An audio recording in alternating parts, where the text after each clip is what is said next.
Ang panahon ng Adbyento.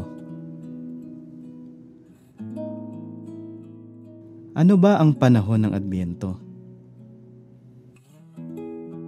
Ito ang unang panahon ng bawat taong liturhiko o liturgical year. Hango sa salitang Latino na Adventus, na nangangahulugang pagdating.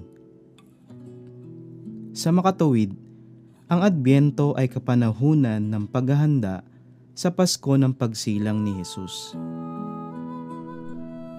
Ano-anong mga bahagi ng panahon ng Adbyento? Ayon sa pagsusuri ng mga panalangin at pagbasa sa panahong ito, maaari itong hatiin sa dalawang bahagi. Una, mula sa unang linggo ng Adbyento hanggang sa ika-16 ng Disyembre. Sa panahong ito ay nangingibabaw ang pagtanaw sa ikalawang pagbabalik ni Jesus. Kaya nga't malimit ipaalala ang palagiang pagmamasid at pagbabalik loob sa Diyos.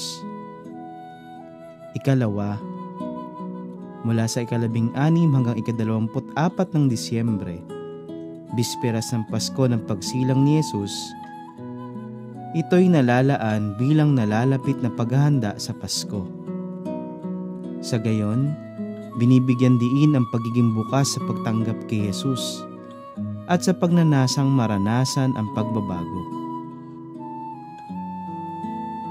Ano-ano ang simbolo ng panahon ng Adbyento? Una, kulay lila. Sa panahong ito, mapapansin natin na ang gayak ng simbahan ay kulay lila. Ito'y nagpapaalala sa bawat Kristiyano na magsisi sa kanilang pagkamakasalanan at magbalik loob sa Diyos. Ikalawa, Advent wreath o korona ng Adbyento, isang uri ng sakramental na ginagamit upang matulungan ang mananampalataya na makapaghanda sa bawat linggong lumilipas sa papalapit na pagdating ni Jesus.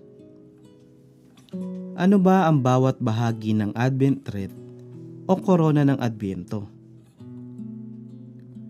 Korona, bilog na sumasagisag sa walang hanggang pag-ibig ng Diyos Ama sa pamamagitan ni Jesus.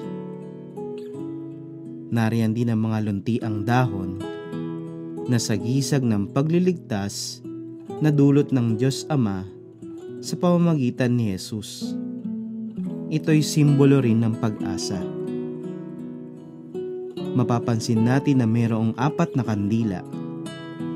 Ang 4 na kandila ay nagsisilbing paalala sa 4 na linggo ng Adbyento na isa-isang pagniningasin sa pagsapit ng bawat linggo. Kung mapapansin natin, mayroon 3 kandilang kulay lila o violet. Sinisindihan ito sa una, ikalawa, at ika-4 na linggo na siyang magpapaalala na tayo'y magsisi at magbalik loob sa Diyos sa ating mga nagawang kasalanan. At mayroon pang isang kandilang kulay rosas o kalimbahin o pink sa Ingles. Sinisindihan naman ito sa ika-3 linggo ng Adbyento na tinatawag nating Gaudete Sunday o Linggo ng Kagalakan.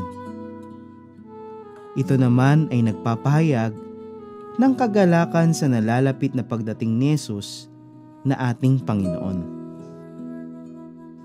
Kaya naman ngayong panahon ng Adbyento, sama-sama nating ihanda ang ating sarili at puso sa nalalapit na pagdating ni Jesus sa araw ng Pasko ng kanyang pagsilang. At sa